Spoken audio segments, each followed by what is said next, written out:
reseñas, Top 10, recomendaciones, debates y mucho más.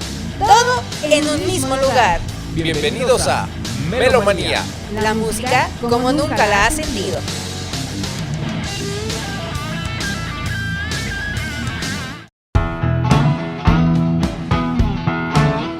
Las opiniones expresadas en este programa no representan la realidad y son responsabilidad de quien las dice. DAF Media se deslinda de ellas o de cualquier opinión de este par de soquetes. Lo prometido es deuda y ya estamos aquí con la segunda parte del especial a Metallica. Vamos a seguir hablando de su discografía y pues, finalizaremos haciendo comentarios generales sobre la banda, apreciación musical. Ya repasamos historia de la banda. Vamos a seguir apreciación musical. Todavía nos falta un buen de historia, pero no tanta. Pero... No, ya quedan pocos discos, ¿no? Creo que la primera parte abarcó más, ya nos quedan poquillos. Y vamos a ver qué onda ahí, pues, ¿qué crees que depare ahí a Metallica en el futuro? Como si ustedes se perdieron la primera parte y no la vieron, pues aquí tenemos al buen Oscar como siempre y nuestro invitado Cristian de la banda queretana Matorral. Aplausos. Por volver a venir. Por volver a venir porque... Con la misma ropa y todo. Sí, claro. No crean que lo grabamos el mismo día, o sea, nos fuimos. Hicimos nuestras vidas y... Hicimos nuestras vidas, sí. Después de una semana regresamos a grabarlo. Nada más con la misma ropa para no perder la continuidad. Exactamente. ¿No? Y días extraños de producción, güey. Sí. Ya cosas de cineasta y no sé qué.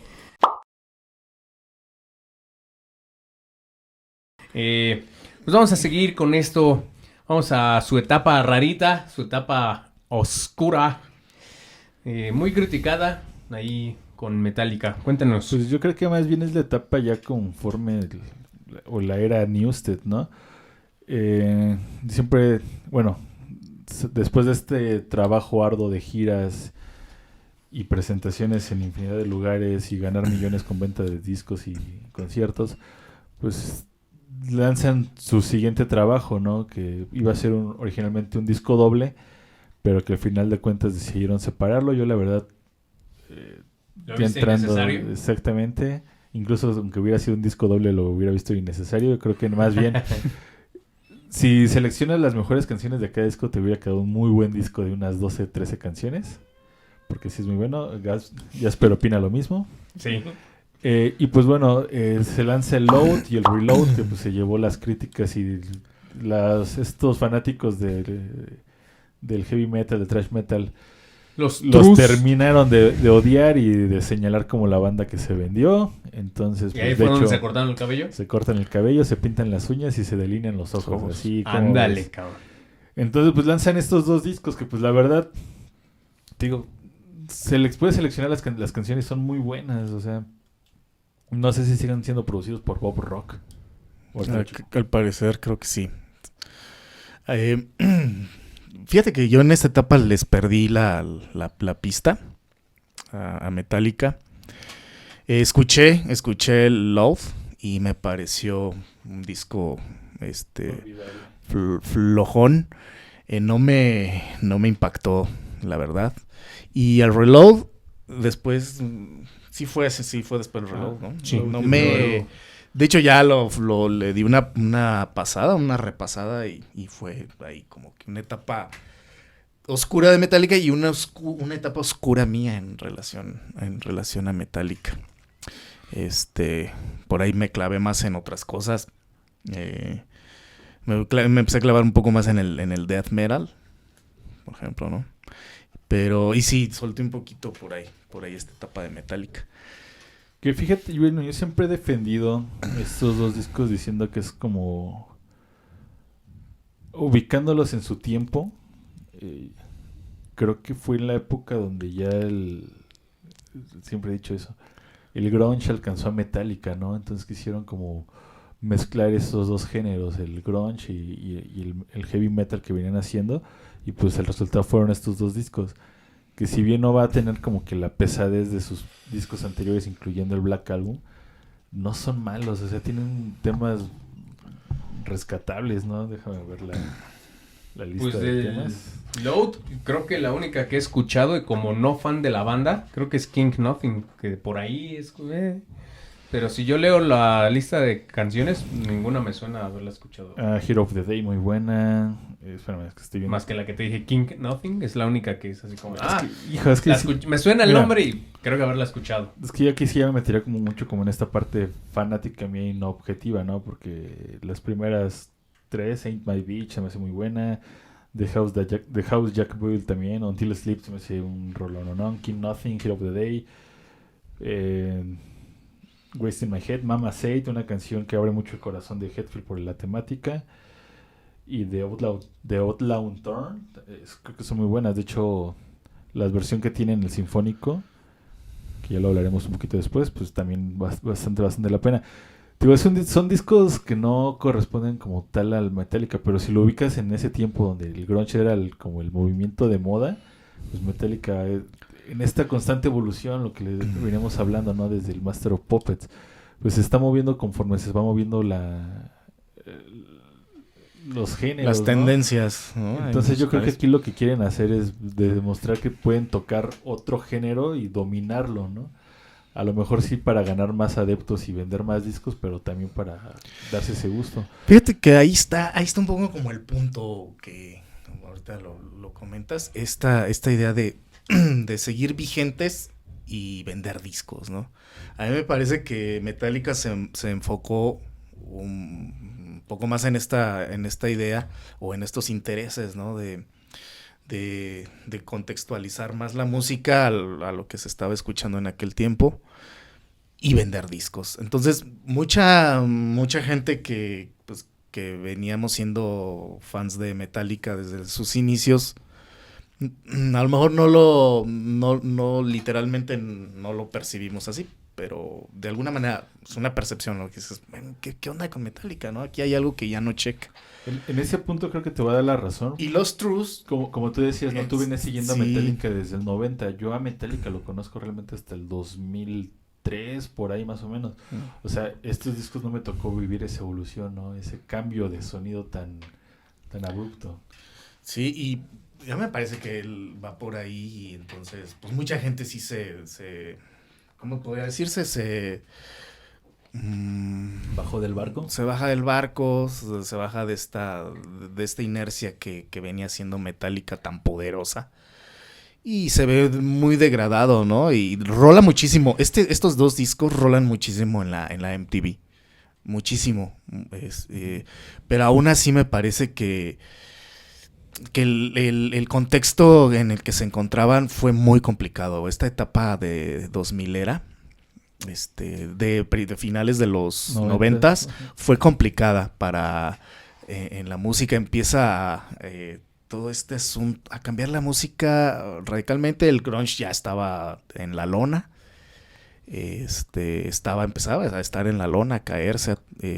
Empezaba a las grandes bandas de los Smashing Pumpkins, por ejemplo, ¿no? Llegan en esta época, dicen, no, pues nosotros nos retiramos porque pues esta es la Britney Spearización de la música, ¿no? Entonces, la Britney manía. sí, entonces a nosotros pues, no Más nos... bien las boy band manía, ¿no? Empezó Entonces, por la música más popular, toda esta cuestión de las boy bands, la música boy pop bands. tuvo un auge muy cabrón. Y en la parte de la música ruda, por así decirlo, empezó a mezclar todo esto de rap con rock y metal. ¿Cómo se llama? Se me fue el nombre. New Metal. El New Metal fue lo que empezó a tomar también fuerza. Entonces, pues sí se ve ahí como... Y muchas bandas, aparte de estas como Nickelback, que eran como, no se definían como entre pop o rock pesadito. Eran como los Maná. unas combinaciones extrañísimas que vendieron en MTV y que la banda las compró. Y que bandas como Metallica, bandas que venían haciendo thrash muy, muy heavy, pues, se empezaron a ver relegadas, Incluso ¿no? yo creo que checando también la escena, ¿no? Por ejemplo, en esta época, como tú lo comentamos, bandas como Megadeth también estaban empezando a ser olvidadas. Bandas como Slayer son olvidadas. De hecho, creo que también es la peor etapa de Slayer. Sacan discos muy malitos. Entonces es lo que, o sea, como que este miedo a Metallica de nos va a pasar lo mismo que estos güeyes, mejor vamos a tratar de jalar como lo que está sonando para seguir sonando, o sea, Y fue acorde con el cambio de imagen, precisamente para entrar con eso, como decías, como el estilo de Nickelback, cuestiones así, que fuera más agradable visualmente hacia el público. Y pues sí, se enfrascaron en hacer disco. O sea, si checamos ahorita estos discos junto con el de covers que viene después, el Garage Inc., pues fue un disco por año. O sea, fue como saca. Quizás también atendiendo a que no nos vayan a ganar el mandado. A ganar el mandado, no quedar en el olvido. Entonces creo que por ese sentido va esta construcción de vamos a cambiar todo, ¿no? O sea, empezaron a hacer temas más hard rock, más rock alternativo. Se dejaron de lado completamente el thrash, ¿no? Vamos a aligerarnos un poco. Fíjate que a mí lo que me agrada es que precisamente me gusta esta onda de mezclar sonidos. Las baterías que hace, yo como baterista te lo digo, las baterías ¿Los cazuelazos? No, aquí todavía no hay cazuelas. Las baterías que hace aquí Lars Ulrich están bien interesantes. No son el típico 4x4 que normalmente sonaría en cualquier banda de heavy metal. Aquí hace unas cosas muy interesantes que como baterista siempre es bueno metían apreciar. Un poco como de soul, ¿no? En los Ajá, ritmos. Entonces incluso por ahí hay alguna canción, Lowest Man Lyric, creo que se llama la rola, meten un instrumento que son como un chingo de platos así largos, que te moja los deditos y los vas girando y vas haciendo sonar los platos por vibración. Tienen no sé cómo se llama ese instrumento, pero bueno, ahí lo meten, o sea, buscan experimentar, ¿no? Creo que ese es más el valor como de arriesgue que tienen estos discos a que realmente sean buenos discos, ¿no? O sea, como que esos detallitos, ya viéndolo en retrospectiva como fue como yo los conocí, sí digo, caray, pues está interesante eso, ¿no? Pero a lo mejor en esa época sí dices, no mames, qué pendejadas están haciendo, ¿no? Pero lo que hablábamos hace rato, a lo mejor ya dentro de unos años, como me pasó a mí, pues sí están ya como que, mira, intentaron esto, ¿no? Pues yo creo que ese es el valor que tiene, ¿no? Al final, estos discos después del Black Album, que se arriesgaron, ¿no? O sea, yo creo que los artistas de verdad son quienes se arriesgan en el caso de los músicos, pues a nuevas sonoridades, ¿no? A incluir nuevas influencias musicales.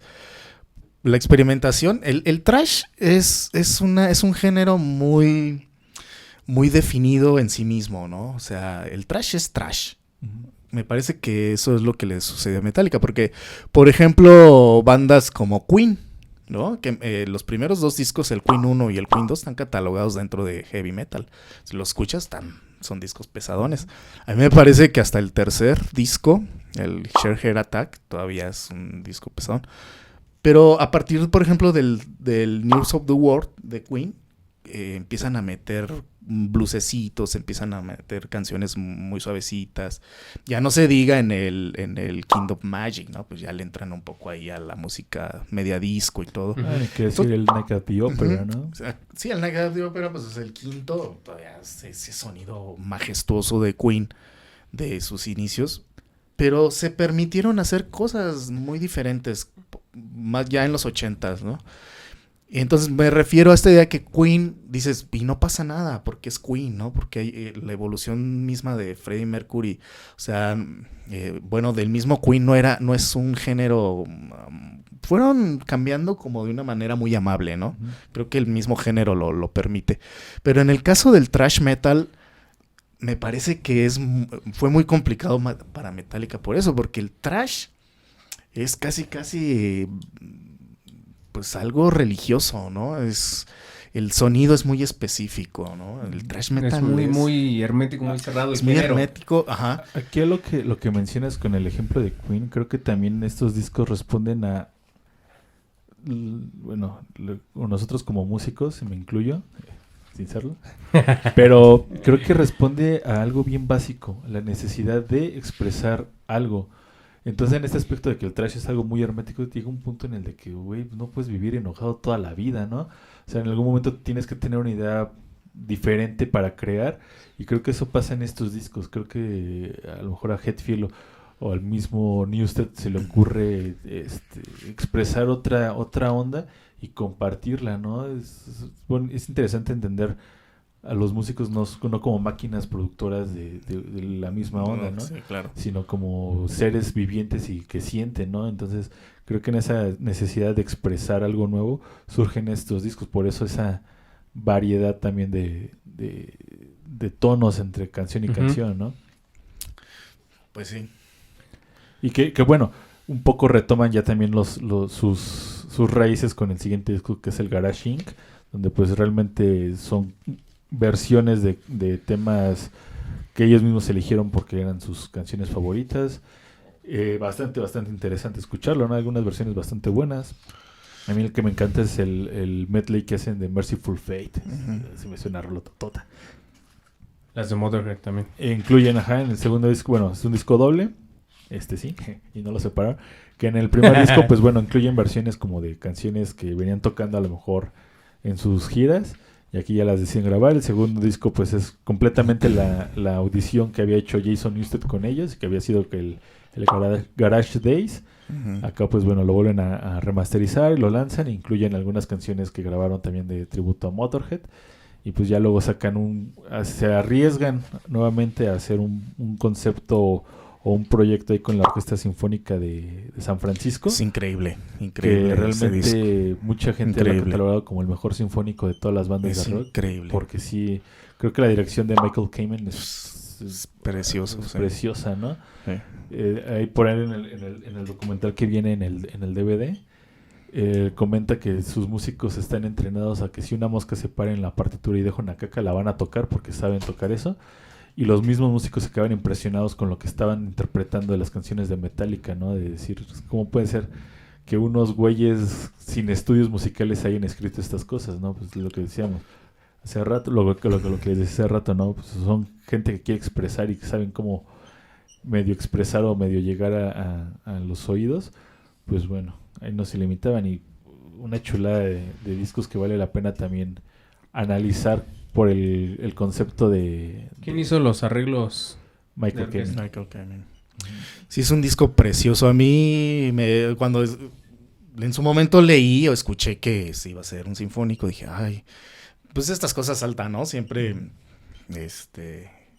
escucharlas y que van a hacer este tipo de cosas, pues dices, híjole, pues ¿cómo lo van a resolver, no? Porque pues la música de Metallica, bueno, ya había anteriormente quien lo había hecho, pero dices, Metallica. Y en el momento en que lo escuchamos, todo el mundo lo escuchamos, ese disco fue impactante, ¿no? Fue impactante escuchar a este sinfónico de Metallica.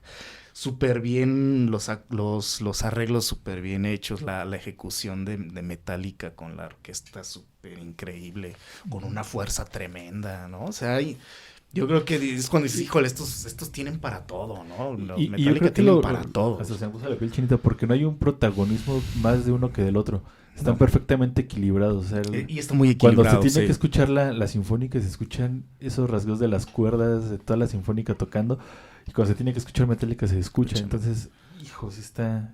Sí, fue un parteaguas en los sinfónicos. Ya después todo el mundo quería hacer su sinfónico. Hasta el Tri y armó su sinfónico después de eso. Pero muchas bandas después de esto le entraron a este rollo, pero... A ti no te sale, cállate. Y precisamente creo que dijiste la palabra que describiría a la perfección ese disco, que es piel chinita.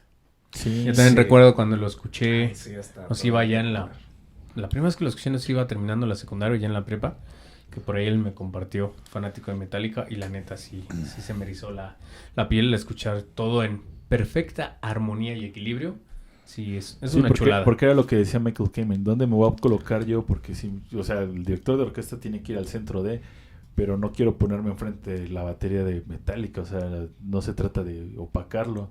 Entonces por ahí se la tuvieron que ingeniar para colocar a los dos y que ni Lars cubriera a los músicos, ni el director cubriera a Lars. Entonces creo que también fue un experimento para ellos, un ejercicio bastante bueno para poderlo llevar a cabo, y les quedó chulísimo, ¿no? Y pues bueno, después de esto toman como un periodo medio ya todavía más oscuro, donde ocurren muchas cosas.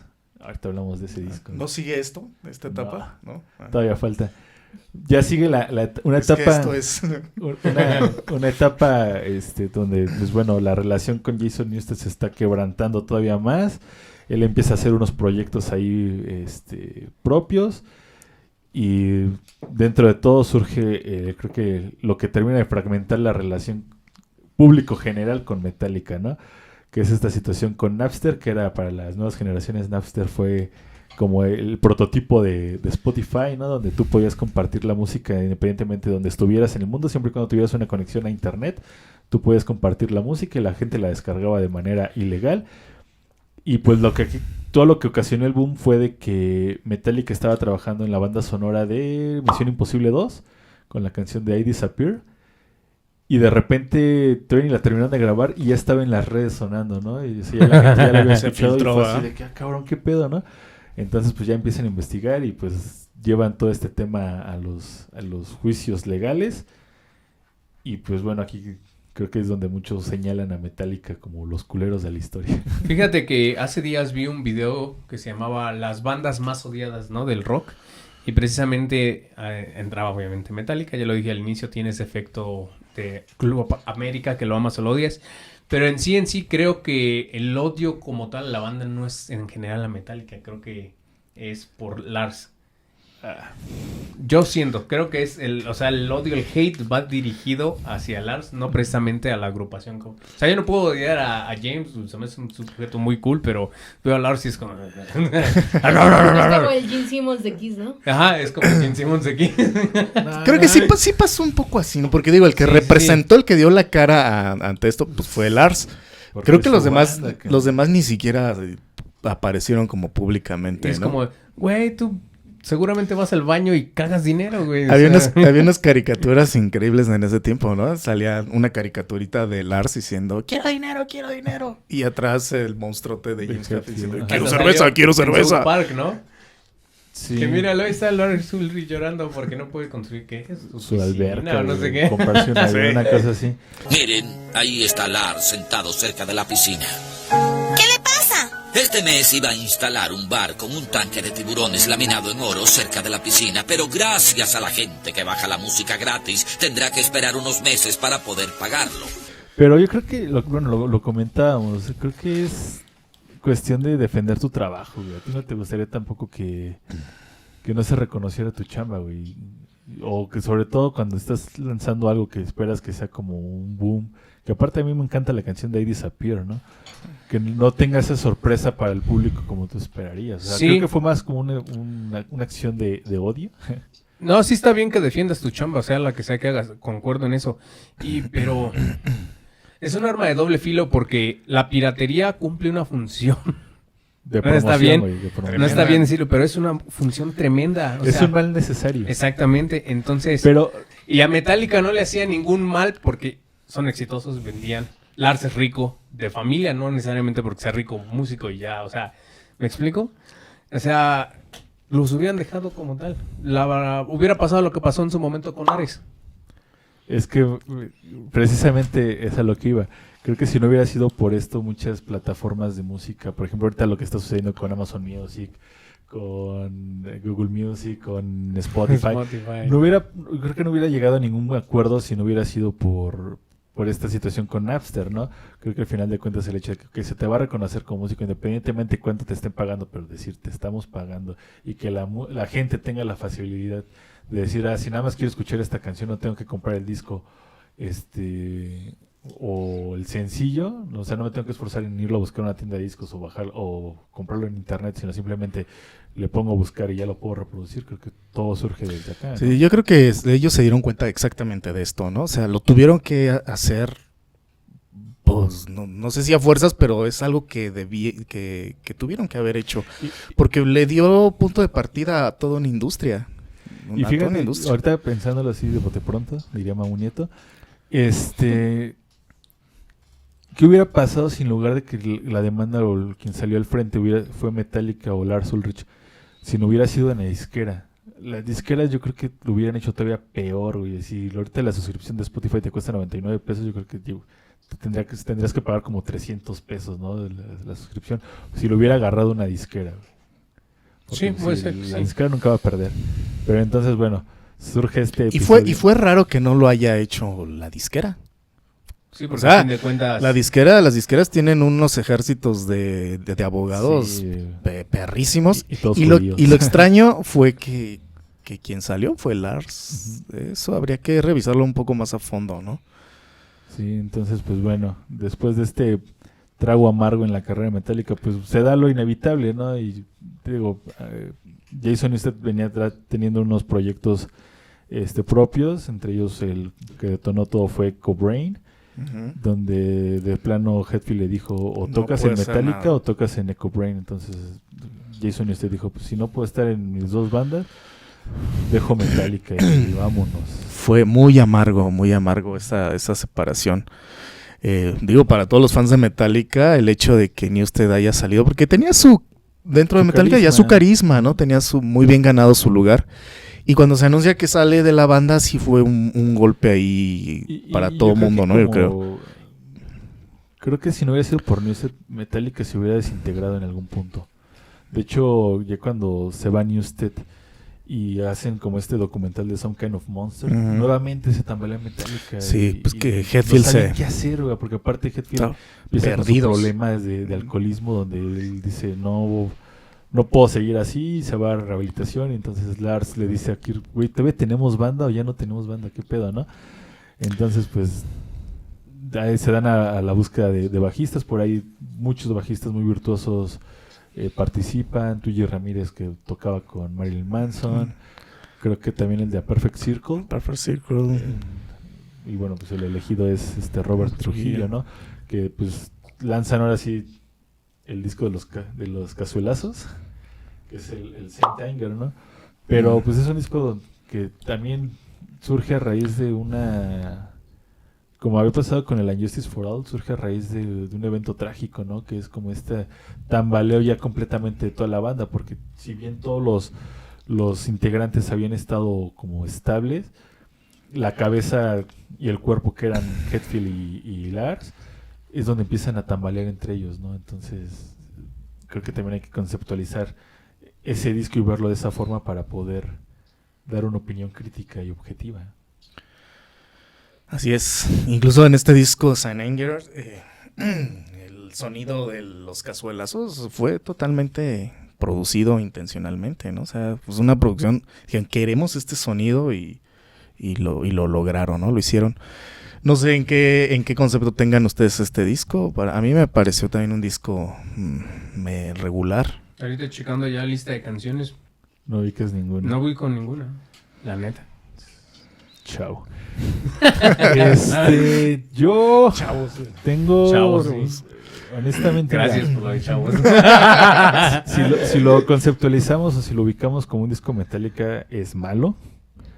Pero si lo ubicamos como un disco donde nuevamente Metallica se arriesga a hacer como este sonido de lo que estaba sonando en esa época, que era el New Metal, cualquier banda de New Metal que hubiera sacado ese disco hubiera sido un chingadazo, un trancazo, porque es un buen disco de New Metal. A mí sí me encanta el Saint Anger, tengo que reconocerlo. No sé, pero digo, vuelvo a lo mismo. Si lo metemos y lo ponemos estrictamente como un disco de Metallica, sí no se queda muy por debajo. Pero si lo vemos como un disco De su época. y si le tapas el nombre de Metallica, si te quedas así, no mames, esta banda tiene futuro, güey. Puede ser, no lo había pensado así. Sí, pero No lo había pensado así, pero... si lo metes en ese como New Metal, si te quedas así, este disco sin pedos lo saca Korn en su mejor época, lo saca, no sé, güey, qué otra banda de New Metal poderosa güey. Le voy a dar una repasada, denle una repasada. Chéquenlo Hasta otra disco, vez chéquenlo y otra vez. escríbanos aquí si quieren que cualquier otra banda de nu metal hubiera sacado esta producción, el título de Metallica, y a lo mejor sí les cambiaría la percepción, ¿no? Véanlo así como de, a ver, ponme un disco, no sé cuál va a ser. Y ya. Pues vámonos a otra intervención musical. Ahora vamos a escuchar este tema Nocturna, también de Matorral. No se despeguen de sus pantallas, nosotros somos Melomanía y en un momento regresamos. No te desesperes, Melomanía ya regresa. No te desesperes, Melomanía ya regresa. No te desesperes, Melomanía ya regresa.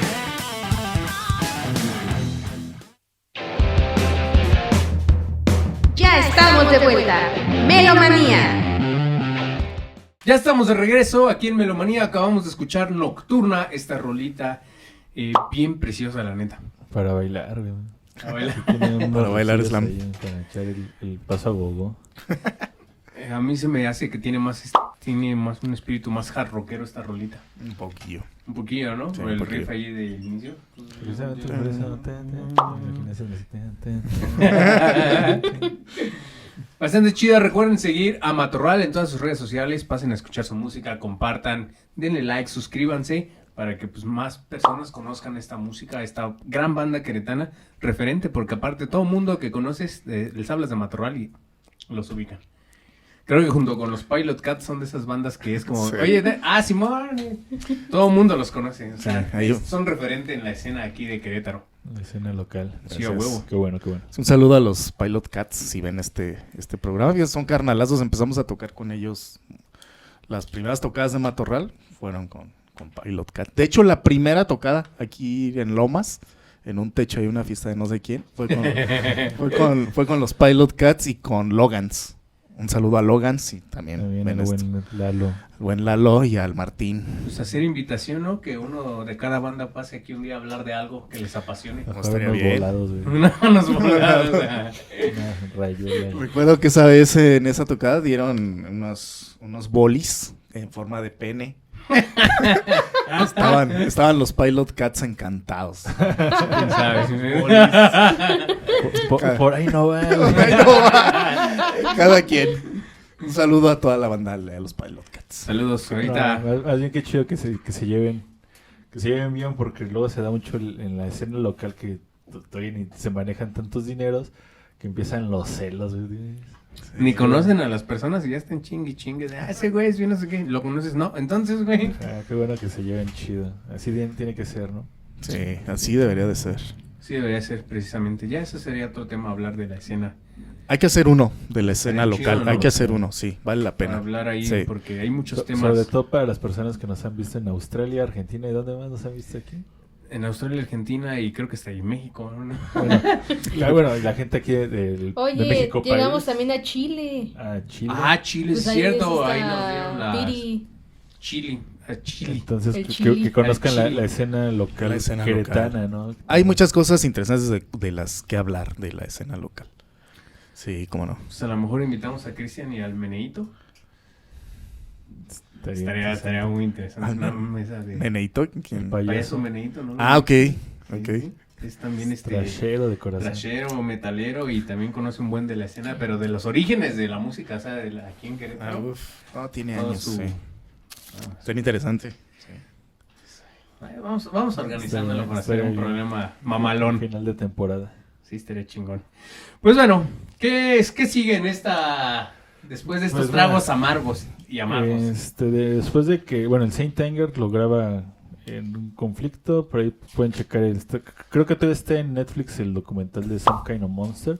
Sí. Chequen ese proceso, ¿no? Donde pues realmente es lo más oscuro, donde incluso tienen que tomar terapias psicológicas y ahí es donde hacen las paces con Dave Mustaine. por Ah, fin. sí, ya. Después de casi 30 años se vuelven a reencontrar y Sí. se piden perdón, ¿no? Y algo que dice Mustaine a Lars, le dice, pues güey, yo te extrañaba a ese amigo con el que nos juntábamos a fumar mota, ¿no? Entonces ya se piden perdón y se besan sus... Mate, eso nunca pasó. Es cierto. Eso no pasó ahí, Oye, pero seguramente. Se dan sus manitas y se abrazan. Y pues bueno, el Saint Anger, el bajo, no lo graba como tal Robert Trujillo, lo graba el productor Bob Rock. Y de hecho es Ajá. el último disco que produce Bob Rock con Metallica. Robert Trujillo se integra, hace la gira promocional, todo. Y pues bueno, ya está el 2008. Lanzan un nuevo disco que es el Dead Magnetic. Ujú. Que para mí es un disco. Es un discazo. Sí. Honestamente. Vuelven mucho a sus orígenes que habían dejado de hacer. Y yo sí lo pondría como una continuación del Black Album. O sea, no Ujú. por el sonido, sino por la producción. Creo que es Es increíble la producción de del Dead Magnetic, Dead Magnetic. por Rick Rubin. Rick Que Rubin. trabajaba Ujú. con los Red Hot Chili Peppers. Ha hecho mucho rap. Mucho rap, ajá. Entonces, pues creo que es Con la Black primera banda Sabbath. de... Ah, no, bueno.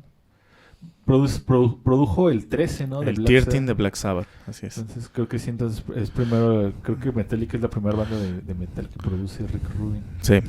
Creo, no estoy seguro. Ojalá estoy mintiendo. A lo mejor tienen otros datos. Tengo otros datos. Con el presidente.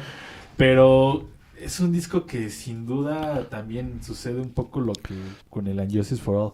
A lo mejor a primera escucha no te termina de convencer, pero conforme más lo vas escuchando, más le vas agarrando sabor. Y llega un punto en el que ya te sabes todas las rolas. Y A no mí, puedes dejar yo me de enganché a bailar. la primera, con el disco. Fue como volver a respirar Metallica. No sé si, bueno, lo escuché y fue como, chingado, esto es, cabrón. Metallica para mí fue un regresar, ¿no? Como transportarme a esa raíz de Metallica. Fíjate que, bueno, como dato curioso, después de pasar lo de Napster y todo esto, antes de que saliera, creo que se publicó en noviembre, pero desde octubre Metallica lo sube a su página de internet completito. Entonces tú lo podías escuchar las veces que quisieras ahí en su página de internet. Y era como para, pues ya, si lo escuchaste, si te gustó, pues ya, cómpralo, ¿no? Entonces, justo cuando hacen eso, yo lo empiezo a escuchar ahí en su página de internet. Y a lo mejor porque lo escuchaba durante el trabajo, qué sé yo, haciendo otras actividades, como que no lo procesaba tan bien. Entonces sí lo escuchaba por lo menos 2 veces al día, pero sí era así como que, híjole, no me termina de convencer. ¿Qué onda? Pero yo creo que era eso, ¿no? Que no le ponía atención. Pero sí lo sentía así completamente, ese Metallica. A mí de me antes. encantó. Otra vez esa agresividad, esa... Guitarras rápidas, guitarras ríspidas, guitarras sucias, baterías aceleradas nuevamente. Sí, no, increíble el disco. Yo enseguida que salió me fui a comprarlo en físico y pues a escucharlo, ¿no? Y enseguida me enganché con el disco, un disco precioso, un disco poderoso. Bueno, como hablamos esto un poquito aquí, aquí y acá, pues yo sí soy fanático amante de los discos en físico. Entonces yo creo que eso fue lo que también necesitaba. Escucharlo en internet como que no me se pierde un poco, ¿no? Me encanta llegar, abrir el disco, ponerlo, abrir el bucle y estarlo repasando. Y creo que eso me conecta más con la obra como tal. Creo que eso era lo que me faltaba, porque igual pasó lo mismo. Ya cuando lo tuve en mis manos, ya que lo puse en el estéreo y que estaba viendo el bucle y que leía las letras y que veía el arte del disco, creo que fue donde es donde llega, ¿no? Integrar, ¿no? Entonces, pues con este disco creo que vuelven a... Bueno, de aquí vuelve otra vez el nuevo boom de Metallica, donde empiezan a dominar otra vez el mundo. Los vuelve a llevar a tocar por todos lados. De hecho, los trae de regreso otra vez a México. Ya tenían 10 años que no venían a México. Entonces, pues por ahí incluso graban un DVD, nuevamente, que es El Orgullo, Pasión y Gloria. 3 noches en la Ciudad de México. Y pues bueno, ese concierto fue donde me terminé de volver fanático de Metallica, y tuve la oportunidad de ir a 2 de las 3 fechas y dije, esto es lo mío. Metallica es la mejor banda de la historia. Sí, yo no me canso de verlo en internet. El concierto es buenísimo. No está completo, ¿verdad? En YouTube. No sé. Creo que son unas partes, algunas canciones, pero no creo que todavía bueno, si puedes, agarra esta edición, porque trae 2 DVDs. Entonces, haz de cuenta, el disco normal de audio y el DVD. Ajá, espérame. Me falta un DVD. Aquí está. Lo que pasa es de que el disco normal trae como que una selección de canciones que hacen como el compendio de las 3 noches. Pero dentro de esas 3 noches tocan temas que no tocaron las otras noches, que es algo que tiene muy frecuente Metallica, cambiar su set todas las noches. Entonces, por ejemplo, la tercera noche tocaron Fade to Black, que no le habían tocado, tocaron Diver's Eve del And Justice for All, tocaron And Justice for All, Harvest of Sorrow. Entonces, la primera noche tocaron Hit the Lights, tocaron, no sé. Y como en la edición normal no vienen esas, o sea, dejan de lado todas esas. Y todas esas canciones que no entran dentro del disco como tal del audio, vienen en el segundo DVD. Entonces, por eso vale la pena, porque te encuentras joyitas, ¿no? Entonces, está muy chingón eso.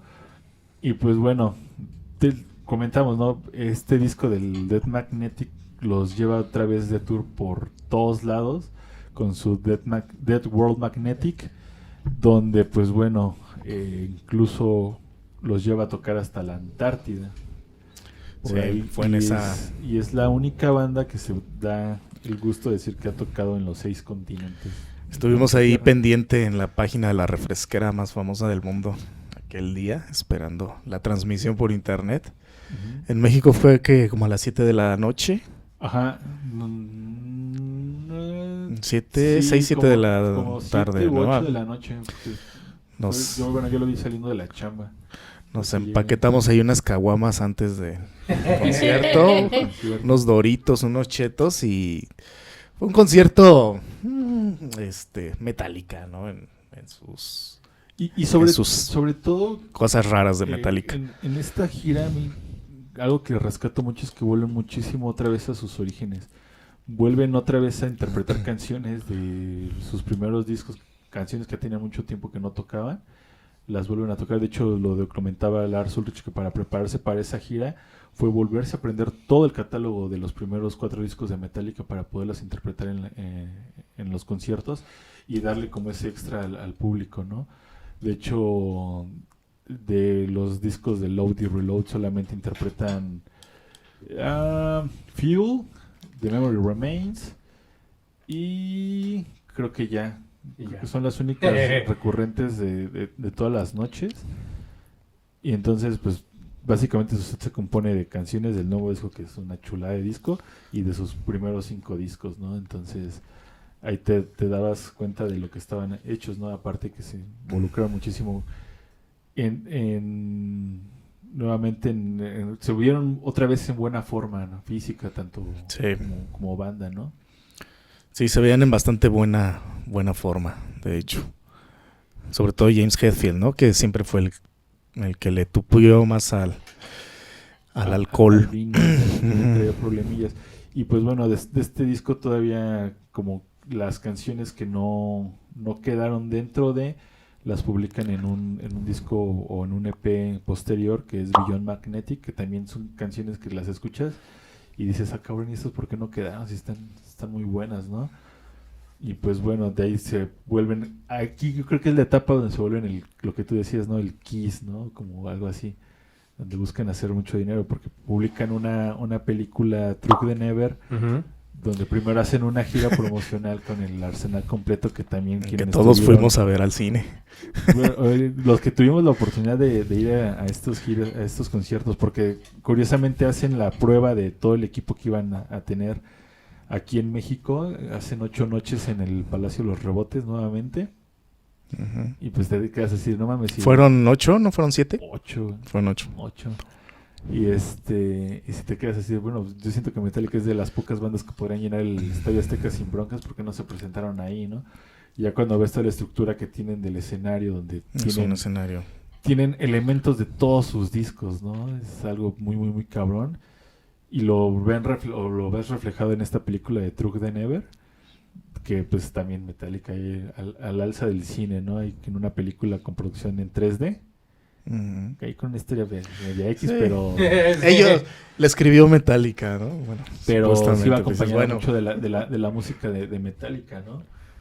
Y pues bueno, ¿qué más hacen después? Pues te dan un pequeño descanso, pero siguen trabajando en música y salen un poco entre controversia, por así decirlo, su más reciente producción, que es el Hard Way to Self-Destruct. Ese sí me gustó, fíjate. ¿Te gustó mucho este disco? No se te da gusto. No, está bien. Entonces, sale, ahí en medio de controversia, porque decían que Cliff en paz descanse, los visitaba en sueños. Que Kirk Hammett había perdido una memoria. Ya tenía algunos solos grabados que estaban muy rifados, algunos riffs ya grabados. Pierde su celular. ¿Por qué los grabas en el celular, güey? Y entonces Kirk Hammett dice, pues no me acuerdo cómo iban, pero lo puedo improvisar. Y ellos decían, no, si no voy a hacer eso que tocaste, no, ya no queremos nada. Un poco creíble, ¿no? La historia, a mí me parece que a estos niveles estas bandas prueban mínimo en una consola, graban en una consola de 4 canales, ¿no? Sus ideas. Que la haya tenido en el celular, bueno, a mí me parece un poco creíble, pero bueno, es Kirk Hammett, pudo haber pasado. Y que pues bueno, dejando de lado lo que fue Load y Reload, esto sería su primer disco doble propio, ¿no? Porque también ya habían tenido el Garage Inc., que era de covers. Y pues bueno, acá tienen temas como ya dándole el fan service, por ejemplo, tienen Dream No More o Now We're Dead, que suena mucho algunas canciones del Black Album, pero tienen otros temas que sí quedan en la memoria y yo creo que se vuelven también representativos de esta gira y que esperas que los toque, ¿no? Caso concreto de, por ejemplo, para mí... Atlas Rise está chido. Atlas Rise está chida. El Hardwire está muy chido. Unos rolones, Moth to Flame, esa es yo creo que mi favorita. Pero la que mucha gente esperaba era la de Spear Out the Bone, que era como una rola bien... creo que mucha gente decía, es lo más pesado que ha hecho Metallica desde la Justice for All. Sin embargo, yo en el Death Magnetic encuentro todavía otras rolitas que están igual de pesadas, ¿no? All Nightmare Long, The Judas Kiss y My Apocalypse, creo que están igual de ponchadas y pesadas. Pero bueno, acá vuelven a tener este boom y que los lleva pues, otra vez de gira. De hecho, hasta antes de la pandemia todavía siguen de gira con este disco que salió por ahí del 2017. Del 2017, de hecho, justamente hoy, 3 de marzo, en el 2017 se estaban presentando en el Foro Sol. Como parte de su gira, 3 noches también ahí fueron. 1, 3 y 5 de marzo. Que por cierto se veía muy maltratado James Hetfield, ¿no? Al Sí, final de la pandemia se le estaba yendo. Pegando otra vez al chupirul.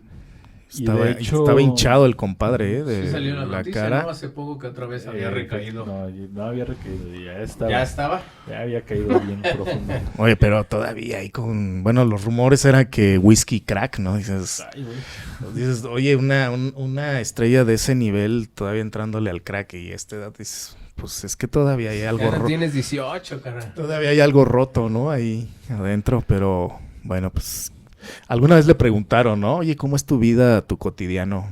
Y dice, pues normal, pero un poco como a lo bestia, ¿no? Dice, haciendo como la referencia de que pues trato de vivir mi vida normal, pero son tantas cosas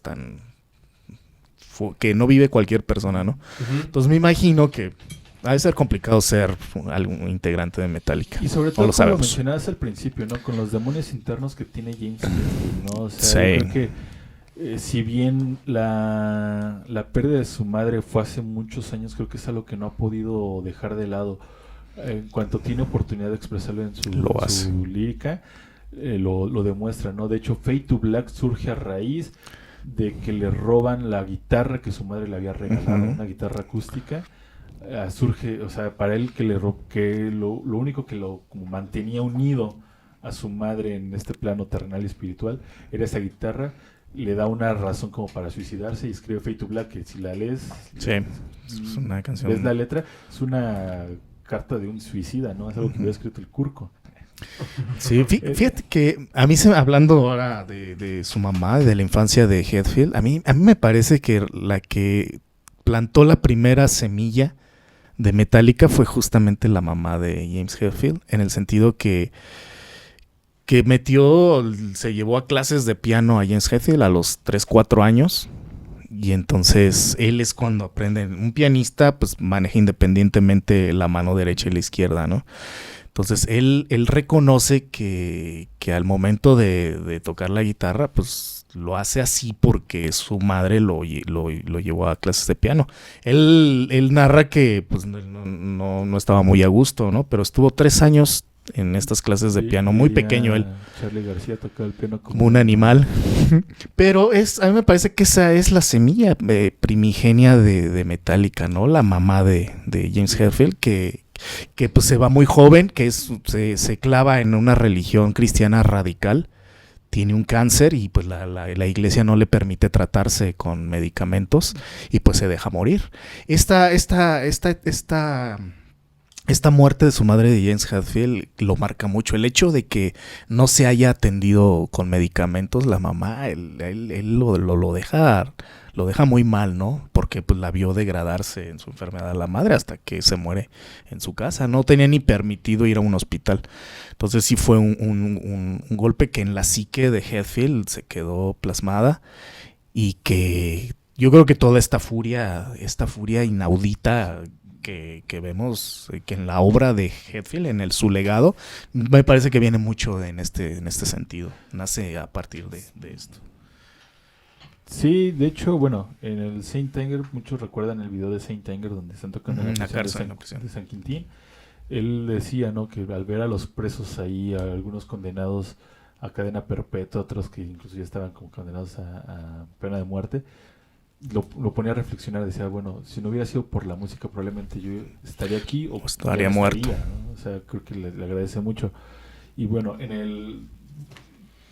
pasa el tiempo y vuelven a retomar el proyecto festejando los 20 años del discazo de que fue el Sinfónico, y vuelven a grabar este aniversario del Examen 2 con algunas versiones de las canciones que tocaron en ese entonces y otras que se incluyen de las nuevas producciones de Metallica, ¿no?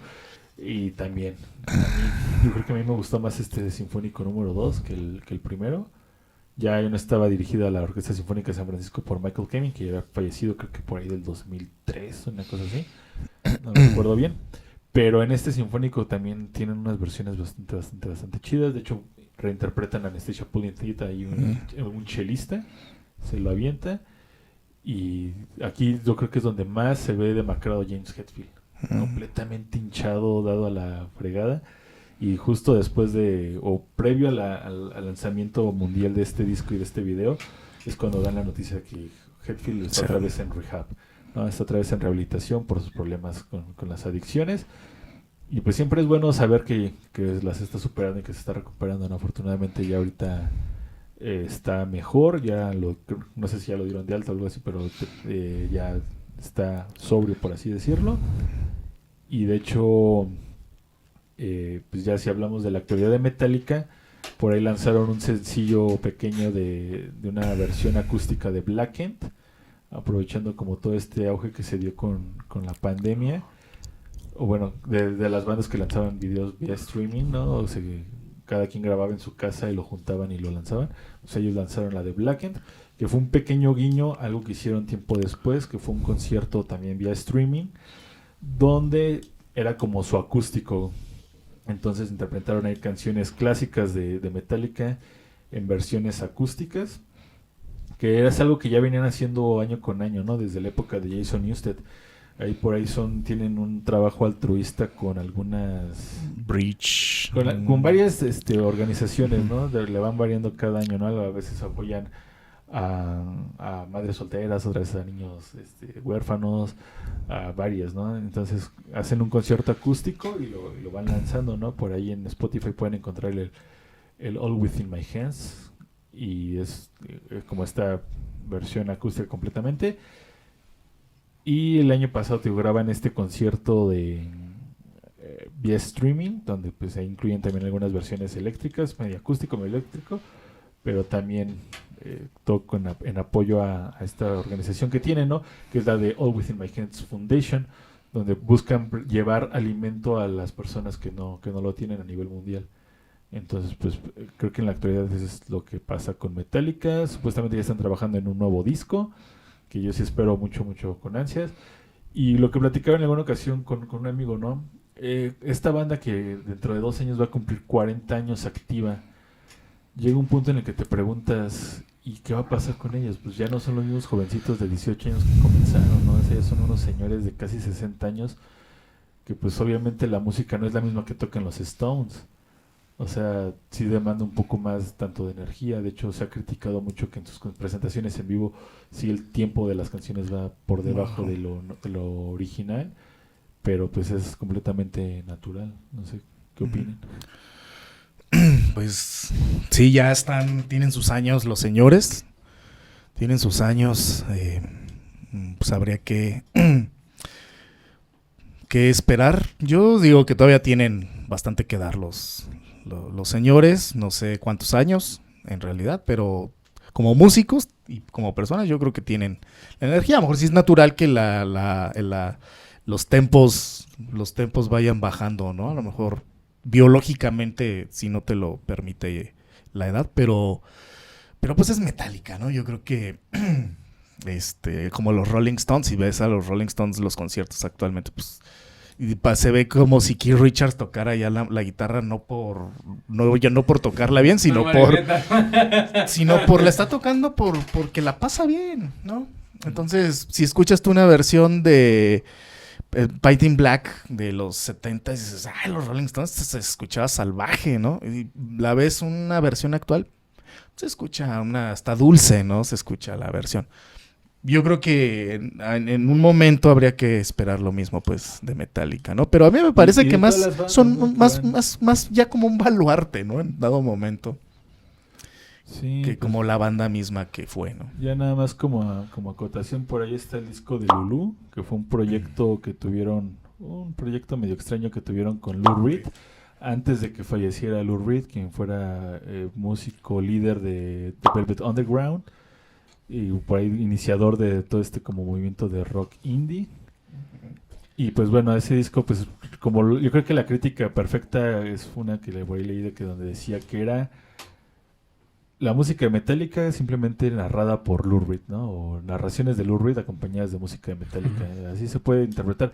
Musicalmente hablando sí está bastante bueno, porque como que forza ahí a Metallica a hacer algo más fuera de su zona de confort. Y el Lou Reed sí se quedó en la misma. De hecho tuvieron algunos problemillas en la grabación. Incluso Lou Reed retó a golpes a Lars Ulrich y le dijo, allá afuera, cabrón, te espero en la esquina, ¿no? Ahí nos vemos para darnos en la madre. Y pues no lo hicieron, y pues sí, no fue un disco que como que yo creo que nada más queda ahí en la experiencia como de esa colaboración extraña. Pero pues bueno, Metallica se pudo dar ese lujo de hacer y deshacer, y pues nada más. Ya para finalizar les tengo que hacer una pregunta. ¿Cuál es su mejor bajista de Metallica y por qué? No, nos vamos a llevar otra hora, güey. Nah, así de rápido. ¿Por qué? Bueno, que empiece Chris, los invitados primero. Yo de entrada diría que Jason Newsted para mí ha sido el mejor bajista porque me tocó vivirlo en su tiempo. Me tocó vivir esa furia, esa cosa chida de esa etapa de Metallica. No me tocó la de bueno, sí me tocó era yo un crío con Cliff Burton, pero me parece mejor bajista Cliff Burton. Pero la obra que hizo Newsted me parece mucho más grande. Es más grande en sí, materialmente, sonoramente. No tiene pierde, es un gran bajista. Yo me quedo con Newsted. Y Robert Trujillo a mí me parece un tipo muy, muy carismático, muy buen bajista. Pero es otra etapa de Metallica, a mí, que también disfruto.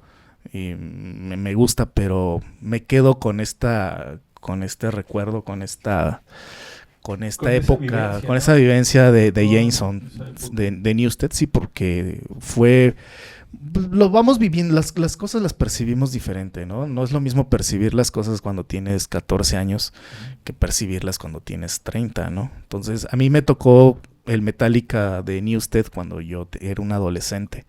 Entonces, creo que me quedo con eso y me quedo con Newsted. ¿Tú como bajista? Yo también con Jason. Pues porque, pues sí, lo que él comentó, hizo una gran obra, estuvo más tiempo en Metallica, aparte le tocó entrar en una etapa difícil de Metallica, tuvo también ya dentro como le hicieron de cierta manera la vida imposible, aguantó vara bastante rato, y creo que no se le dio o no se le ha dado ese reconocimiento. Cliff, yo siento que también era un bajista muy, muy perro. De los tres, creo que el que menos que me gusta es Robert Trujillo, no porque sea mal bajista. Incluso creo que Jason tenía más la imagen para una banda que como lo es Metallica, ¿no? Como una banda de thrash. Creo que combinaba más su presencia física con el resto de los demás. Creo que encaja más. El que siento que es como más como de qué pedo, ¿dónde sacaron este güey? Es Robert Trujillo. Oye, eso es racismo, hermano. No, o sea, no tiene nada que ver con racista. Pero sí, también me quedo con Jason. Pues ya nada más por llevarles la contraria. No, reconozco a los tres bajistas como grandes músicos. Creo que cada uno tiene lo suyo y se ve reflejado en las etapas o en las épocas que estuvieron en Metallica. Yo creo que nada más por currículum y por cartel me quedo con Robert Trujillo. Creo que el hecho de que haya tocado con con Black Label Society, Suicidal Tendencies, Suicidal Tendencies, con Ozzy Ozzy Osbourne. Osbourne. Yo creo que es por algo y tiene que ver mucho con la calidad que tiene al interpretar y al conectar con el público. Y ahorita con lo que mencionabas, Chris, creo que también es por eso, porque el momento que yo conozco Metallica, el bajista es Trujillo. Entonces es como el Metallica que conozco, pero eso no me permite reconocer lo que los otros hicieron, ¿no? Coincido que Jason Newsted tuvo la fortuna de estar en el lugar correcto, al momento correcto, pero no con las personas correctas. Desafortunadamente sí se pasaron de lanza con él. Y pues Cliff Burton, yo creo que si no hubiera sido por él, simplemente Metallica no hubiera surgido, se hubiera quedado en esa banda de underground. Que hubiera pasado, yo creo que lo que pasó con Anvil, ¿no? Todas las bandas grandes las decían, no, es que hay una banda que se llama Metallica, que fueron las que nos inspiraron a seguir tocando, ¿no? Y sí, bueno, ¿y dónde está Metallica? Pues bueno, si no hubiera sido por Cliff Burton, no hubiera sucedido eso. Entonces, pues nada más, yo me quedo con Metallica de Robert Trujillo. Pues ahí lo tienen, escríbanos aquí en los comentarios cuál es su bajista favorito, cuál es su disco favorito de Metallica, la etapa que más les gusta. Y pues nada, compartan este video, recuerden suscribirse a nuestras redes sociales, YouTube, Spotify, Instagram, Facebook. Compartan, denle like, también pasen a visitar a Matorral, también visiten sus redes sociales, compartan ahí para que lleguen a más oídos. Nosotros somos Melomanía, un gusto haber estado aquí compartiendo con ustedes este especial a banda Metallica, como siempre acompañándome aquí Oscar, el buen Cristian de Matorral, y un aplauso también fuerte ahí a producción, a Osiris Torres que se rifa la iluminación, cámara, edición, todo lo demás. Somos Melomanía, muchas gracias por sintonizarnos, nos vemos la siguiente semana, bye. Metallica es mejor que Megadeth. Melomanía, una producción de Dove Media. Gracias por sintonizarnos. Recuerda que tienes una cita todos los lunes a las 8 de la noche por Facebook, YouTube y Spotify.